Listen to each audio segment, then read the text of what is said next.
Good morning, student. I am Shiv Kumar Kamal in front of you with a video of 11th physics. Before we start, first we discuss something about the physics. Students, you have studied physics in 9th and 10th class. आपने 9th और 10th class में physics को study कर लिया।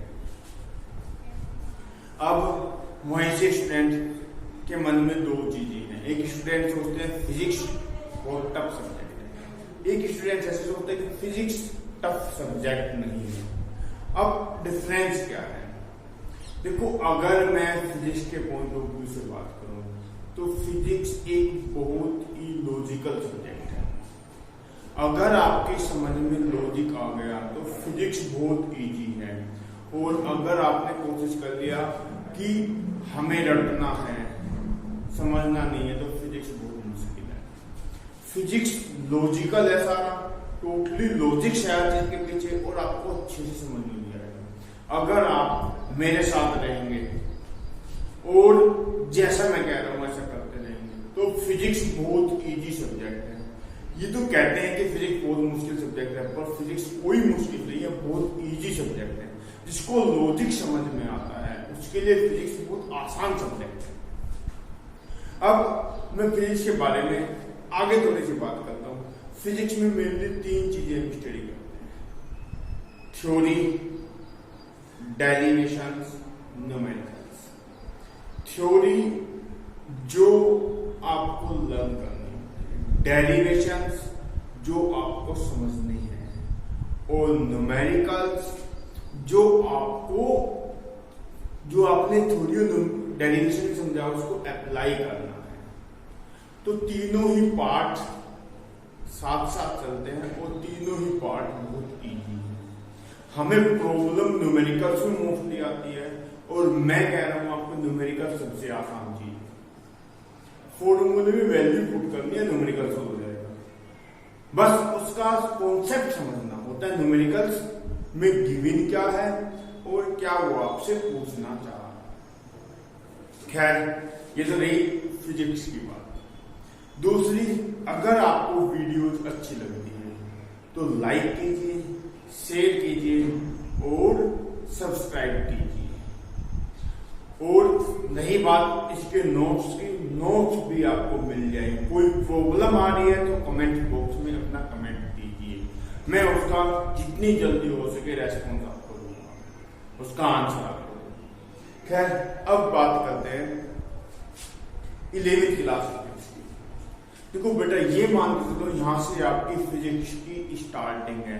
जो पहले आपने पढ़ा है 9th 10th में, वो भी आप 11th और 12th में पढ़ोगे। जो 9th में पढ़ा है वो 11th में पढ़ोगे, और जो 10th में पढ़ा है वो 12th में पढ़ोगे। तो ये आपकी स्टार्टिंग है, और यहां से अगर आपने ट्रैक पकड़ लिया तो फिर आपको कोई प्रॉब्लम नहीं आएगी। आप ये कहोगे कि एक सब्जेक्ट हमारा कम हो गया। कम क्यों हो गया? उसमें आपको ज्यादा दिक्कत आ ही नहीं रही है। तो अब मैं स्टार्ट करता हूं फर्स्ट चैप्टर, फिजिकल वर्ल्ड। देखो, फर्स्ट यूनिट में 2 चैप्टर है। First one is physical world, second one is unit and measurement. Physical world chapter आपका किसी भी पॉइंट व्यू से इंपॉर्टेंट नहीं है। ये चैप्टर ना ही तो किसी कंपटीशन एग्जाम में आता है, ना ही कहीं इसकी कोई वैल्यू है। बस ये है कि आपके सिलेबस में है, 11th क्लास में आपके एग्जाम में आ सकता है, तो इस वजह से हम इस चैप्टर को पढ़ते हैं।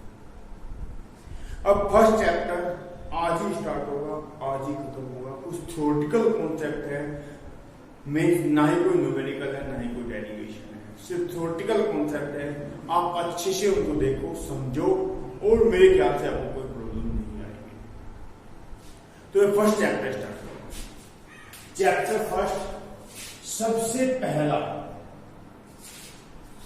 अगर कोई टॉपिक है तो वो है व्हाट इज फिजिक्स। फिजिक्स क्या है? अब फिजिक्स की बात करते हैं तो definition physics is a branch of science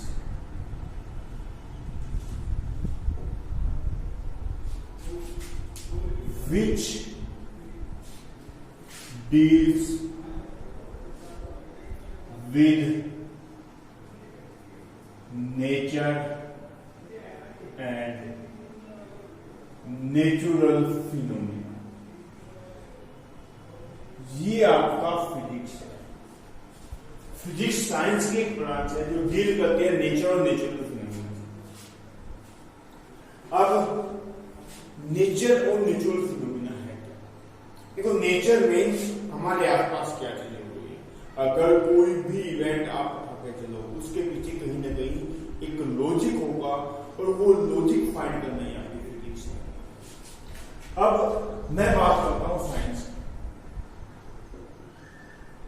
science आपको पता है, डेफिनेशन भी आपको पता है, it is the study about the facts in a systematized and organized manner. Systematized और ऑर्गेनाइज्ड मैनर में अगर हम किसी चीज की स्टडी करते हैं तो वो आपकी साइंस है। सिस्टमेटाइज मीन्स सिस्टम से, ऑर्गेनाइज मीन्स सारा जो रिलेटेड चीजें हैं उनको इकट्ठा करके उस सिस्टम से उनको लगाया, तो वो चीज आपकी साइंस है। अब साइंस के दो पार्ट होते हैं, एक होता है फिजिकल साइंस,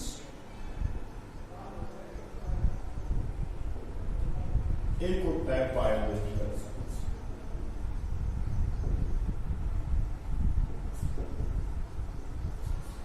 फिजिकल साइंस में आप नॉन लिविंग थिंग की बात करते हैं, बायोलॉजिकल साइंस में आप लिविंग थिंग की बात करते हैं। जिसमें जीवन है वो बायोलॉजिकल साइंस, जिसमें जीवन नहीं है फिजिकल साइंस। अब बायोलॉजिकल साइंस में दो चीज होती हैं, एक तो होता है ह्यूमन बीइंग, एनिमल, प्लांट्स। दूसरी एक तो ह्यूमन बीइंग हो गया, human being, animal, birds etcetera. दूसरी होगी प्लांट्स, पेड़ पौधे। तो जो आपकी ह्यूमन बीइंग है दैट वन इज जूलॉजी, और जो आपके प्लांट्स वगैरह है दैट वन इज बॉटनी। खैर हमें इसमें जाने की जरूरत है, हम साइंस की बात करते हैं, नॉन लिविंग थिंग्स। अब इसकी भी दो ब्रांच है, physics and chemistry. Physics is the study of nature and natural phenomena, and chemistry is the composition of any body। Means कोई बॉडी किन किन चीजों से मिलकर बनी है। जैसे मान लिया वाटर है, उसमें क्या है, hydrogen, oxygen, H2O, two atoms of hydrogen, one atom of oxygen that will contain one molecule of water। तो उसमें कंपोजिशन क्या क्या है, वो चीज आपकी केमिस्ट्री। फिर हम फिजिक्स की बात करते हैं, तो फिजिक्स हमारी होगी branch of science which deal with nature and natural phenomena. देखो यहाँ पे दो चीजें होता है, बायोलॉजिकल, फिजिकल। फिजिकल साइंस वो है जो बॉडी से बाहर है, बायोलॉजिकल साइंस वो है जो बॉडी के अंदर है। अब फिजिक्स की भी टू पार्ट्स होते हैं, एक क्लासिकल फिजिक्स, एक modern physics. Einstein theory of relativity से पहले 1900 से पहले जो फिजिक्स है that one is classical physics, और 1900 के बाद में जो फिजिक्स है that one is modern physics. पर मैं इतना डीपली आपको नहीं बता रहा हूं, आप सिर्फ फिजिक्स की डेफिनेशन याद रखो, ये भी मैंने आपको समझाने के लिए बताया। अब दूसरी चीज आती है scope and excitement of physics.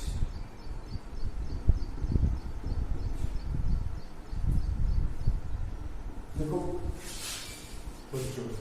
हम अगर किसी चीज की स्टडी करते हैं तो सबसे पहले हम ये देखते हैं उसमें स्कोप क्या है, स्कोप उसका क्या है। और जहां एक्साइटमेंट की बात आती है, एक्साइटमेंट का मतलब इंटरेस्टिंग कितना है वो सब्जेक्ट। इंटरेस्ट से मीन्स एक्साइट कैसे एक्साइटेड करता है। तो पहले स्कोप की बात करते हैं, scope of physics. Scope of physics is very wide. Every single event occurring in the nature में कुछ भी इवेंट घटित हो रहा है, that one is based on the any law of physics. वो फिजिक्स के किसी न किसी लॉ पे डिपेंड होता है। कोई भी इवेंट अगर नेचर में घटित हो रहा है तो वो फिजिक्स के किसी न किसी लॉ पे डिपेंड करता है। So the scope of physics is very wide. अगर मान लिया हम डे और नाइट की बात कर रहे हैं तो that is the rotation of earth about its axis. अगर हम ईयर की बात करते हैं that one is the rotation of earth about the sun. तो सारी की सारी फिजिक्स से रिलेटेड है। तो कोई भी नेचर में अगर इवेंट हो रहा है तो वो सारा का सारा इस पे फिजिक्स के किसी न किसी लॉ पे बेस्ड होता है। अब मैंने बताया कि इसको बहुत ज्यादा वाइड है इसका। कैसे? Here we study the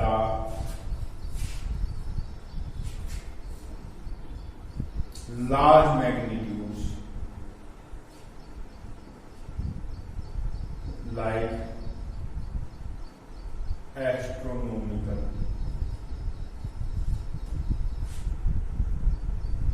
concepts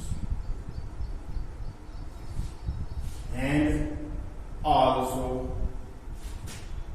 very small magnitude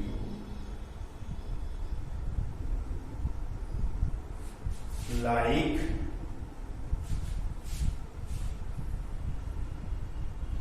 proton, electron concept। तो हम जब फिजिक्स की बात करते हैं तो हम बहुत लार्ज मैग्नीट्यूड की बात करते हैं एस्ट्रोनॉमिकल, और हम बहुत स्मॉल मैग्नीट्यूड की बात करते हैं प्रोटॉन इलेक्ट्रॉन स्मॉलेस्ट पार्ट। तो हम बहुत लार्ज की बात करते हैं, बहुत स्मॉल की बात करते हैं। हम लार्ज लेंथ की बात करते हैं, length between the distance between the earth and sun, या distance between the earth and moon, और साइज ऑफ यूनिवर्स, बहुत बड़ी बड़ी मीन्स लार्ज लार्ज मैग्नीट्यूड की बात करें। और हम बात करते हैं तो हम न्यूक्लियस की रेडियस की बात करते हैं, साइज ऑफ इलेक्ट्रॉन की बात करते हैं, साइज ऑफ एटम की भी बात करते हैं। That one is in Fermi, very small distance. तो हम लार्ज की बात करते हैं, स्मॉल की बात करते हैं, उनके बीच की भी बात करते हैं। तो कहीं पे भी मीन्स कहने का मतलब है कि लार्ज से लार्ज थिंग्स और स्मॉल से स्मॉल थिंग दोनों को ही हम कंसीडर कर रहे हैं, उनके बीच में सारी हो ही नहीं है, तो इसका स्कोप बहुत वाइड है। Next one, excitement of physics. अब फिजिक्स एक्साइटमेंट क्या है? Physics is excited in many ways, like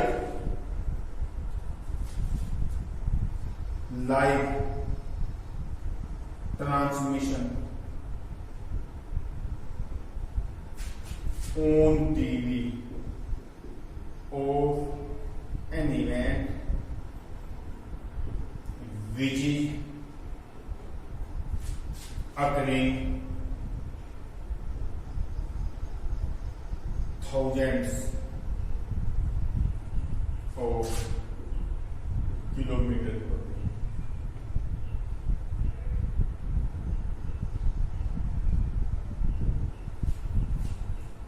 means हम लाइव ट्रांसमिशन देख रहे हैं टीवी पे, जो थाउजेंड्स किलोमीटर दूर हो रहा है, हम उसको लाइव देख रहे हैं। मीन्स जो वहां हो रहा है वो साथ साथ हम भी देख रहे हैं।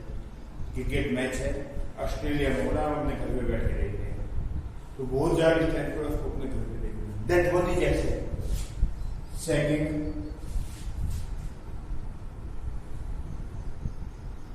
Usage of robot.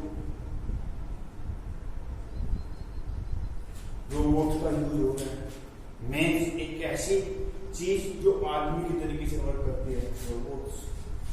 Third one,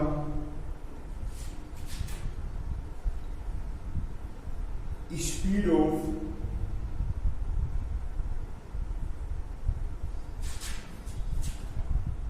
fifth generation computer.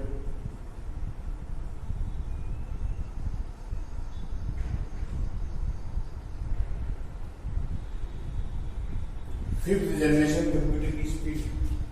Next one, uses of STD, ISD, fax, cell phone etcetera. एक आदमी बहुत दूर रहेगा, हम आपस में दोनों बात कर रहे हैं, दूसरी बात सुनाई दे रही है उसको, मुझे मेरी उसे, हमने एक दूसरी बात सुन भी रहे हैं, दूसरी बात कह भी रहे हैं, और that one is also excited in many veg. अगर आप पहले बात करते, आज से 200 साल पहले बात करते तो एक चमत्कार चाहिए। Next one, exploring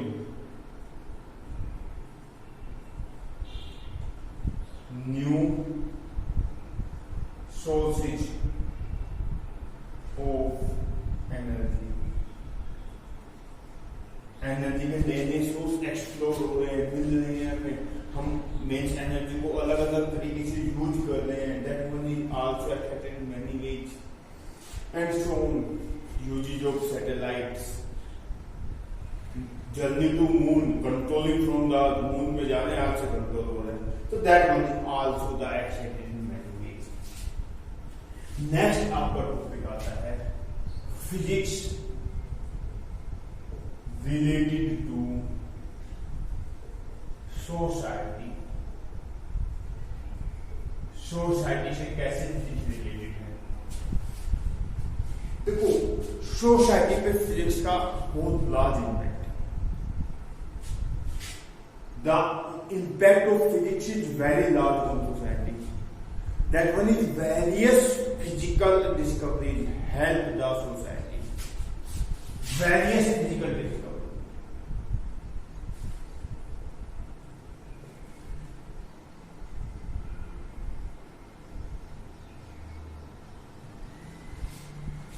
help the society, means we can say impact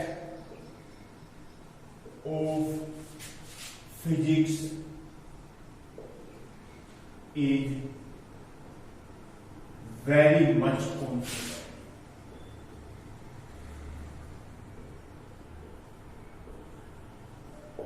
Like अगर मैं कुछ एग्जाम्पल्स की बात करूं, कैसे एग्जाम्पल देखो, uses of STD, ISD, fax, cell phone etcetera.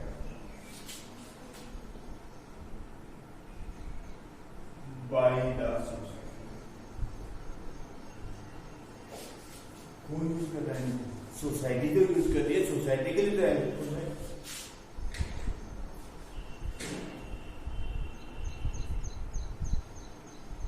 Television, internet,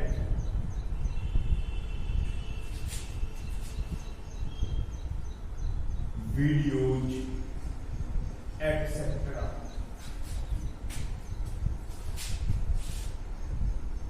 Making together to society. Society को नजदीक लेके आ रहे हैं, मीन्स हम कम्युनिकेट कर रहे हैं, एक दूसरे कम्युनिकेट कर पा रहे हैं। Third one,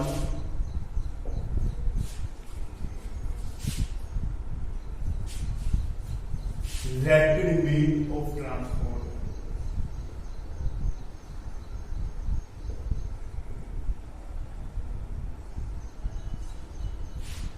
help society. Rapid means of transport help society. Transport से एक जगह से दूसरी जगह बहुत जल्दी जा रहे हैं, प्लेन यूज करें, एरोप्लेन, हमें यहाँ से कहीं और जाना है, अगर ना ही फिजिक्स होते तो बहुत मुश्किल हो जाता, पर जिसके जल्दी जा पाए, एरोप्लेन यूज कर रहे हैं, that is on the working on the basis of law of physics. exploration of new sources of energy help new, we get the future generation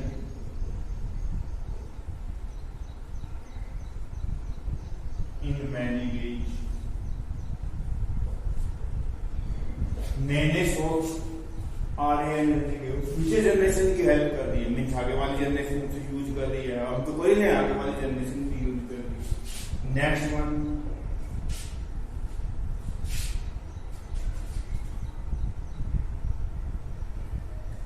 usage of satellite helps weather forecast. Satellite के help से weather forecast कर सकते हैं। किसके काम आ रही है? Society के तो काम आ रही है। हमने मान लिया हमें देखना है क्या कंडीशन है, बारिश हो रही है नहीं हो रही है, पहले से चीज का पता लग रहा है, बाढ़ आ रही है तो पहले पता लग रहा है, पहले से उसके लिए तैयार हो रहे हैं। तो that one is also help the society. So these are the physics related to society. Next one is physics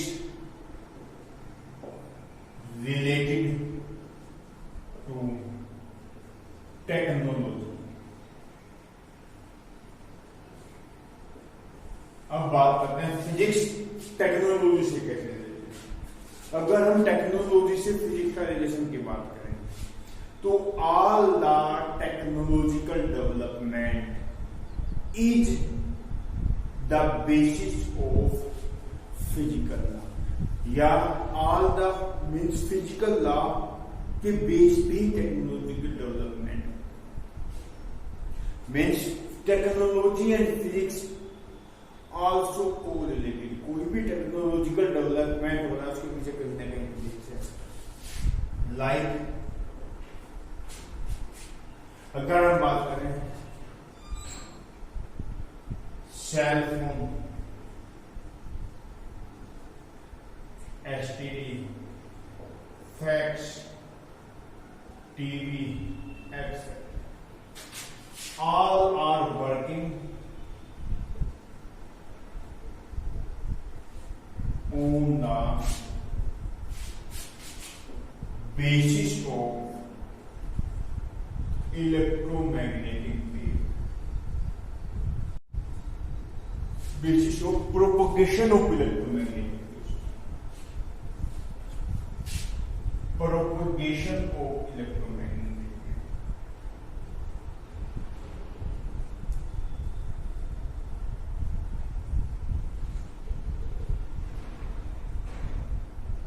means ये जो सब वर्क करते हैं सब इलेक्ट्रोमैग्नेटिक वेव के प्रोपगेशन के लिए वर्क करते हैं। इलेक्ट्रोमैग्नेटिक वेव हमारे पास आते हैं उनके बेस पे ये सारा वर्क करता है।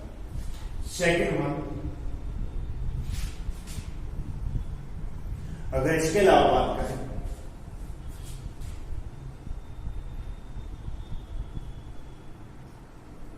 Fluid flow is the base of flying of aeroplane. Fluid flow आपका फ्लाइंग ऑफ एरोप्लेन की जो फ्लाइंग ऑफ एरोप्लेन है फ्लूइड फ्लो पे वर्क करता है, बर्नौली थ्योरम पे वर्क करता है। Third one is the conversion of heat into work is basis of various types of engines। जितने भी इंजिन हैं पेट्रोल, डीजल, सीएनजी में किसी भी फ्यूल के इंजन वो सारे के सारे हीट को वर्क में कन्वर्ट करते हैं। और ये कहां पर drive fourth one,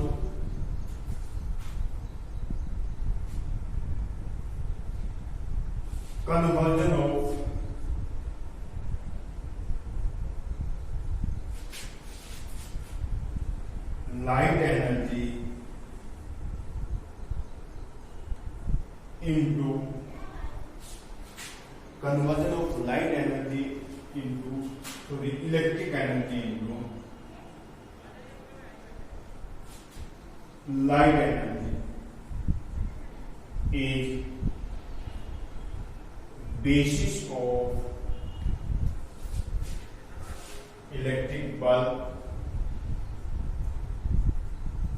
light, lamp, etc. Means जो भी आपके इलेक्ट्रिक डिवाइस है, CFL, LED, सिंपल लाइट, सारी की सारी में क्या हो रहा है, आपकी इलेक्ट्रिकल एनर्जी लाइट एनर्जी में कन्वर्ट हो रही है। नेक्स्ट वन, अगर और भी इसकी बात करें, मीन्स कहां से आ रही है, कौन सी चीजें कहां से आ रही है, तो that one is computers, calculators, work on the basis of semiconductor. Semiconductor ही तो में ही कंप्यूटर कैलकुलेटर, वो सारे के सारे सेमीकंडक्टर तो these are the physics related to technology. Now अब छोटे छोटे से दो टॉपिक और बचे फिजिक्स में आपके इस चैप्टर में। First one is the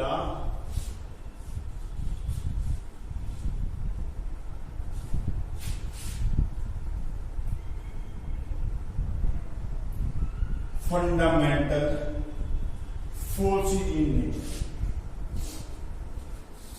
First one is the fundamental forces in nature.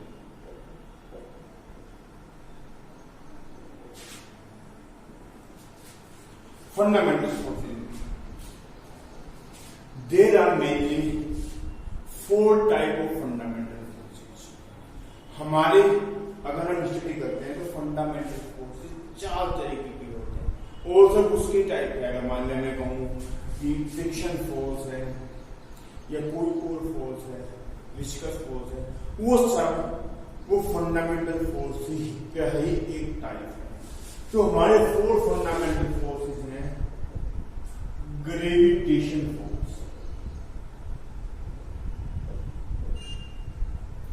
F पहली, that is the force between two body due to their masses. उनके masses की वजह से फोर्स होता है, वो ग्रेविटेशनल फोर्स होता है। Fg is equal to G पहला मास, दूसरा मास और दोनों के बीच की डिस्टेंस का स्क्वायर। M1 पहला मास, M2 सेकंड मास और दोनों के बीच की डिस्टेंस का स्क्वायर, R स्क्वायर। ये आपका ग्रेविटेशन फोर्स होता है। ग्रेविटेशन फोर्स ऑलवेज अट्रैक्शन का फोर्स होता है। Second one electromagnetic force, Fe। That इसमें देखो दो फोर्स होते हैं हमारे पास, या तो इलेक्ट्रोस्टैटिक फोर्स या मैग्नेटिक। अगर इलेक्ट्रोस्टैटिक फोर्स की बात करूं मैं तो that one is force between two charges, दो चार्ज के बीच का फोर्स। Q1 पहला चार्ज, Q2 दूसरा चार्ज, दोनों के बीच की डिस्टेंस का स्क्वायर, R स्क्वायर। 1/4πε0 कांस्टेंट होता है। यहाँ पे ग्रेविटेशनल कांस्टेंट G है, यहाँ पे 1/4πε0। ये तो होता है इलेक्ट्रोस्टैटिक फोर्स। ऐसे ही मैग्नेटिक फोर्स होता है आपका म्यू नोट अपॉन 4 पाई QM1 QM2 अपॉन R। देखो अगर मैं इलेक्ट्रोस्टैटिक फोर्स की बात करूं, that is the force between two charges, पहला चार्ज Q1 दूसरा चार्ज Q2 और दोनों के बीच की डिस्टेंस R, तो ये होगा इलेक्ट्रोस्टैटिक फोर्स।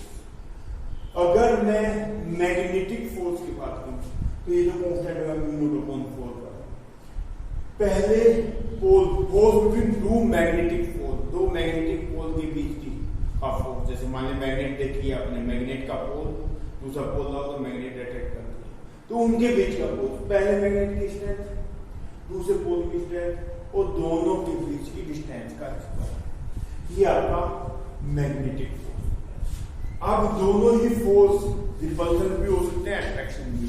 अगर चार्ज सेम है, मीन्स ये भी पॉजिटिव ये भी पॉजिटिव, तो दोनों के बीच में फोर्स होगा रिपल्सन का, मीन्स एक दूसरे को दूर भगाएंगे। और अगर चार्ज अपोजिट है, एक प्लस एक माइनस, तो अट्रैक्शन। अगर चार्ज अपोजिट नहीं है, सेम है, मीन्स एक माइनस दूसरा माइनस तो रिपल्सन, एक प्लस दूसरा प्लस तो रिपल्सन, और एक माइनस एक प्लस तो अट्रैक्शन। ऐसी मैग्नेटिक पोल भी दो होते हैं, एक नॉर्थ पोल एक साउथ पोल। एक मैग्नेट को ऐसे लगता है बीच में से बांध के, तो वो मैग्नेट नॉर्थ साउथ डायरेक्शन में होगी, जो नॉर्थ की साइड में पोल है वो नॉर्थ पोल, जो साउथ की साइड में पोल है वो south pole, always north south direction में होगी।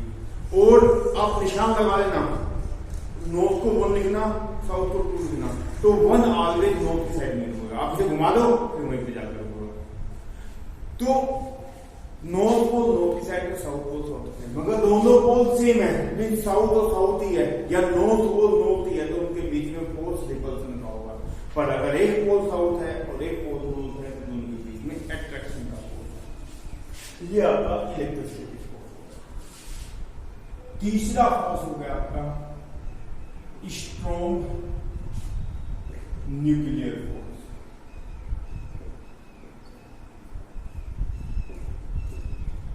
इसका एचएसएल फॉर्मूला हमारे पास नहीं है, that is the force between to nucleons and that one is the strongest force in the nature. ये सबसे स्ट्रॉन्ग फोर्स है। इलेक्ट्रोस्टैटिक फोर्स ग्रेविटेशन से बहुत ज्यादा स्ट्रॉन्ग है, ग्रेविटेशन इतना स्ट्रॉन्ग फोर्स नहीं है, पर ये उससे भी स्ट्रॉन्ग है, सबसे स्ट्रॉन्ग फोर्स है। अगर मैं बात करूं तो एटम का न्यूक्लियस, एटम आपको पता है, ये एटम है, ये न्यूक्लियस, आउटर सेल में इलेक्ट्रॉन्स होते हैं और इस न्यूक्लियस में प्रोटॉन और न्यूट्रॉन होता है। इलेक्ट्रॉन चारों तरफ रोटेट करते हैं, तो आपने पढ़ा होगा। तो ये आपका न्यूक्लियस है, ये आपका न्यूक्लियस हो गया। अब न्यूक्लियस में प्रोटॉन और प्रोटॉन दोनों के बीच में फोर्स कैसा है? रिपल्सन का। और फिर भी छोटी सी जगह में है रिपल्सन का फोर्स होने के बाद भी नहीं, उनके बीच में कोई और एक फोर्स भी है जो उनको वहां पे रोका हुआ है। That force is called strong nuclear force.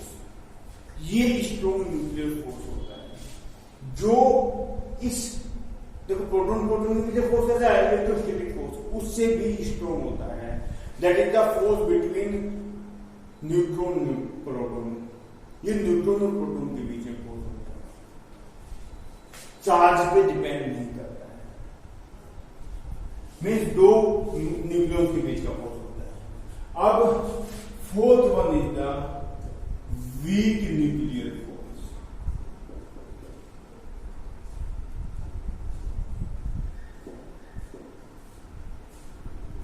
इसका भी ऐसे कोई फॉर्मूला नहीं होता। That one is the force between the short line particles. Short line जो पार्टिकल्स होते हैं उनके बीच में फोर्स होता है, मीन्स ये भी न्यूक्लियर के अंदर ही होता है। न्यूक्लियर का मतलब न्यूक्लियस के अंदर ही होता है। जब बीटा डीके होता है, अल्फा बीटा गामा डीके भी आपने नहीं पढ़े हैं, तो खैर जब पढ़ेंगे जब बता दूंगा। जब बीटा डीके होता है तो वहां पे कुछ पार्टिकल्स बहुत कम लाइफ के होते हैं, मीन्स 1 सेकंड से बहुत कम लाइफ होती है, तो उनके बीच में जो फोर्स होता है that one is weak nuclear force.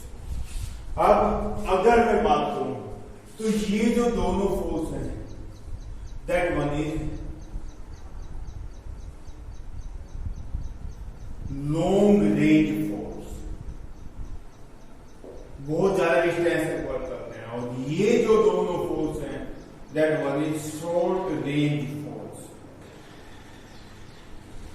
Means ये जो लार्ज डिस्टेंस तक वर्क करते हैं पर ये बहुत कम डिस्टेंस होगी तो वही फोर्स होगा, अदरवाइज नहीं होगा। ये तो बहुत कम डिस्टेंस तक ही फोर्स होते हैं। अगर मैं इनकी स्ट्रेंथ की बात करूं,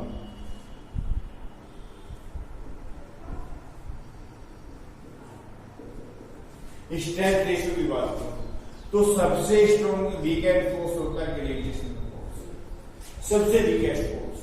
उसके बाद में आता है वीक न्यूक्लियर फोर्स, उसके बाद में इलेक्ट्रोस्टैटिक फोर्स, और सबसे लार्ज फोर्स होता है strong nuclear force. 1 ratio 10 to the power 25, ratio 10 to the power 36 and ratio 10 to the power 38। Means अगर ये 1 है तो 10 to the power 25 है, ये 10 to the power 36 है और ये 10 to the power 38 है। मीन्स ये इससे भी 100 टाइम्स ज्यादा है। तो ये आपका फंडामेंटल फोर्स। अब आता है नेचर ऑफ फिजिकल लॉज। जो फिजिकल लॉज आपके होते हैं उनकी नेचर। देखो फिजिक्स का काम ही क्या है, कोई भी चीज है, कोई भी इवेंट हो रहा है तो उसके पीछे का लॉजिक फाइंड करना, उसके पीछे का प्रिंसिपल फाइंड करना, उसके पीछे का लॉ फाइंड करना। अब फिजिक्स के लॉ दो तरीके के, एक लॉ तो वो होते हैं जो कहीं प्रूफ होते हैं कहीं प्रूफ नहीं होते, मीन्स एक जगह एप्लीकेबल है एक जगह एप्लीकेबल नहीं है। कुछ लॉ ऐसे होते हैं जो यूनिवर्सली हर जगह एप्लीकेबल है, मीन्स वो लॉ चाहे कहीं भी चले जाए आप, वो लॉ चेंज नहीं होते। अब जो इस तरह के लॉ होते हैं जो चेंज नहीं होते हैं, that one is called conservative laws. Conservative laws. अब कंजर्वेटिव लॉज आपके मेनली 4 हैं, 4 ही कंजर्वेटिव लॉज है। पहला है law of conservation of linear momentum, sorry energy कर दो सबसे पहले। दूसरा है law of conservation of linear momentum.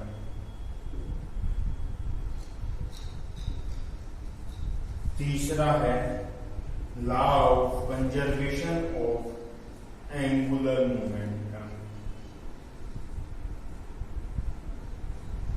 And चौथा है law of conservation of charge. अब इन चारों लॉ की बात करते हैं। देखो ग्रुप में अभी आपको करना ही नहीं है कुछ भी, बस इनको याद रखना है। 4 लॉ, इसमें से 3 लॉ आप 11वीं क्लास में पढ़ लोगे, फर्स्ट वॉल्यूम में पढ़ लोगे, और ये जो चार्ज वाला है ये आपको 12th क्लास में।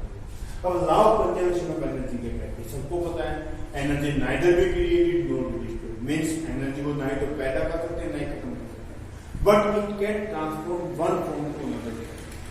बस एक फॉर्म से दूसरी फॉर्म में हम इसको ट्रांसफॉर्म कर सकते हैं, पर इसको ना ही तो पैदा कर सकते हैं ना ही खत्म कर सकते हैं। बस करते क्या है, फॉर्म से दूसरी फॉर्म में चेंज करते हैं, बस ये सारा प्रोसेस है। तो law of conservation of energy कहता है कि इस यूनिवर्स की टोटल एनर्जी कांस्टेंट है, मींस मैकेनिकल एनर्जी हो गई, हीट एनर्जी हो गई, साउंड एनर्जी हो गई, टाइडल एनर्जी हो गई, इलेक्ट्रिकल एनर्जी हो गई, सबको जोड़ ले तो वही आएगी, बस कन्वर्जन है। मैकेनिकल आपने हीट में कन्वर्ट कर दी, कैसे? गाड़ी आई बहुत तेज से, उसके पास क्या थी, काइनेटिक एनर्जी थी, टकराई, गर्म हो गई, तो मैकेनिकल हीट में कन्वर्ट हो गई। एटम में भी यही होता है, किसी बॉडी के अंदर मॉलिक्यूल्स होते हैं वो रैंडमली मूव करते रहते हैं, रैंडमली मूव करेंगे, आपस में तेज स्पीड हो जाएगी, टेम्परेचर ज्यादा हो जाएगा, स्पीड कम रहेगी तो टेम्परेचर कम होगा। वो चीजें हम आगे स्टडी करेंगे जब गैस की स्टडी करेंगे। फिर law of conservation of linear momentum, law of conservation of linear momentum क्या कहता है? Total linear momentum of an isolated system remains constant. Means isolated system समझिए क्या चीज होती है। आइसोलेटेड सिस्टम वो है जिसपे कोई एक्सटर्नल फोर्स ना हो। मींस बॉडी है, वहां पे कोई एक्सटर्नल फोर्स नहीं है। ग्रेविटेशनल फोर्स भी एक एक्सटर्नल फोर्स है। तो ऐसी अगर कोई चीज हो जहां पे कोई एक्सटर्नल फोर्स ना हो तो उनका टोटल लीनियर मोमेंटम कांस्टेंट रहेगा। जितना एक बार हो जाएगा उतना ही रहेगा, वो चेंज नहीं होगा। जैसे मान लीजिए मैं एग्जांपल दे दूं, एक बुलेट और गन है। ये एक बुलेट है, गन है सॉरी, और ये एक बुलेट है। शुरुआत में बुलेट गन के अंदर है, ना इसकी वेलोसिटी ना इसकी वेलोसिटी, मींस लीनियर मोमेंटम इसका भी जीरो इसका भी जीरो। पर जैसे ही हम बुलेट को फायर करेंगे इसका मास इसकी वेलोसिटी इसका लीनियर मोमेंटम फॉरवर्ड डायरेक्शन में। अब जितना इसका प्लस का लीनियर मोमेंटम इतना ही इस गन का माइनस का लीनियर मोमेंटम। इसका मास m, वेलोसिटी कैपिटल। तो जितना इसका फॉरवर्ड में उतना इसका रिवर्स में। और आपको पता भी है जब आप बुलेट फायर करते हो तो किसी तरह झटका लगता है, क्योंकि क्या होगा गन पीछे जाएगी। अब वेलोसिटी निकालता है, बुलेट की वेलोसिटी क्योंकि मास कम है वेलोसिटी ज्यादा होती है, इसका मास ज्यादा है तो वेलोसिटी कम होती है। अगर मान लें मैं हिंदी सोच के बाद एग्जांपल की बात करूं तो इसका मास 50 ग्राम है, इसकी वेलोसिटी 500 है। इसका मास 5 kg है, मींस 50 ग्राम का 5 kg पता है कितना होता है? 100 टाइम्स। और इसकी वेलोसिटी 500 है तो इसकी वेलोसिटी इससे 100 टाइम्स कम हो जाएगी, मींस 5 हो जाएगी।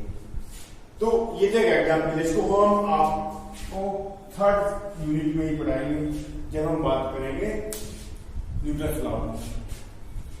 अब next law of conservation of angular momentum. अब law of conservation of angular momentum की बात करते हैं। जैसे लीनियर मोमेंटम ऐसे एंगुलर मोमेंटम। बस लीनियर मोमेंटम अगर कोई बॉडी स्ट्रेट लाइन मोशन कर रही है, एंगुलर मोमेंटम अगर कोई बॉडी रोटेट कर रही है, सर्कुलर मोशन। तो law of conservation of angular momentum क्या कहता है कि अगर कोई एक्सटर्नल टॉर्क ना हो, देखो फोर्स टॉर्क, फोर्स एक डायरेक्शन में, टॉर्क घुमा देगा। तो law of conservation of angular momentum क्या कहता है?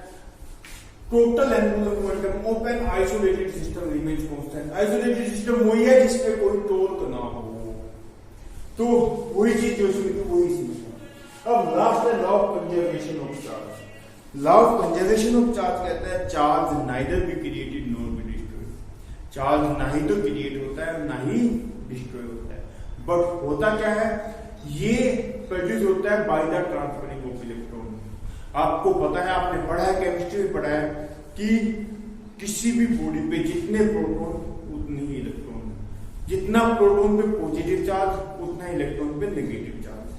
अब जितना पॉजिटिव चार्ज बॉडी पे उतना ही नेगेटिव, कितना चार्ज होगा बॉडी पे? जीरो चार्ज होगा। अब अगर हम इससे कुछ इलेक्ट्रॉन इस दूसरी बॉडी पे ट्रांसफर कर दे, मीन्स यहां से इलेक्ट्रॉन लिए और इस पे भेज दिए, तो इस पे इलेक्ट्रॉन कम हो जाएंगे, प्रोटॉन ज्यादा हो जाएंगे, मीन्स पॉजिटिव चार्ज ज्यादा हो जाएगा।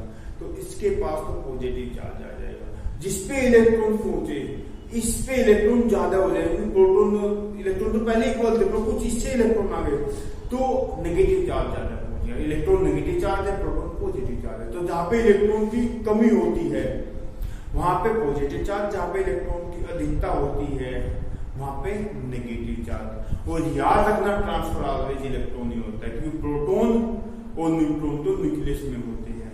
ट्रांसफर सिर्फ जो बाहर होती है चीजें, एटम बताया था मैंने आपको, जो बाहर होती है वही ट्रांसफर करेंगे, तो ट्रांसफर ऑलवेज इलेक्ट्रॉन होंगे। तो that one is law of conservation of charge. अब एक टॉपिक और बचता है आपका छोटा सा, that one is the role of amazed scientist या discovery of amazed scientist. Mean scientist ने क्या क्या डिस्कवर किया है फिजिक्स में, उन्होंने क्या क्या डिस्कवरी दी है, एक बार उसको स्टडी कर लेना। नोट्स मेरे पास भी है, अगर आपको चाहिए कमेंट बॉक्स में मुझे बताओ, डिस्क्रिप्शन बॉक्स में जाओ और मैं आपको नोट्स प्रोवाइड करूंगा। ठीक है, आज ये चैप्टर कंप्लीट हो गया। थोड़ा सा मैंने पहले ही बताया था कंपटीशन एग्जाम में नहीं आएगा चैप्टर, सिर्फ आपके 11th के सिलेबस में है, वो ज्यादा इंपॉर्टेंट चैप्टर नहीं है, थोड़ा सा आपको ज्यादा इंटरेस्टिंग लगा भी नहीं होगा, आपको भी ऐसा लगा होगा फिजिक्स तो कहीं पढ़ी नहीं हमने कहीं कोई ऐसा थ्योरेटिकल सब्जेक्ट पढ़ लिया बस एक्सप्लेन कर, तो ऐसी कोई बात नहीं है। थोड़ा सा पता तो लग रहा है कि सोसाइटी से टेक्नोलॉजी से क्या क्या रिलेशन है। अगर आप फिजिक्स पढ़ रहे हैं, कोई आपसे पूछने फिजिक्स का रोल क्या है, सोसाइटी को क्या दिया फिजिक्स ने, तो आप बता सकते हो सोसाइटी को क्या क्या चाहिए फिजिक्स ने दी है। तो ये चीजें आपको मैंने आज बताई। नेक्स्ट चैप्टर आपका डेरिवेशन, न्यूमेरिकल थ्योरी, सारी चीजें आपको पढ़ने में मजा आएगा। बस आप मेरे साथ बने रहिए और कोई चीज पसंद नहीं आए तो मुझे बताइए।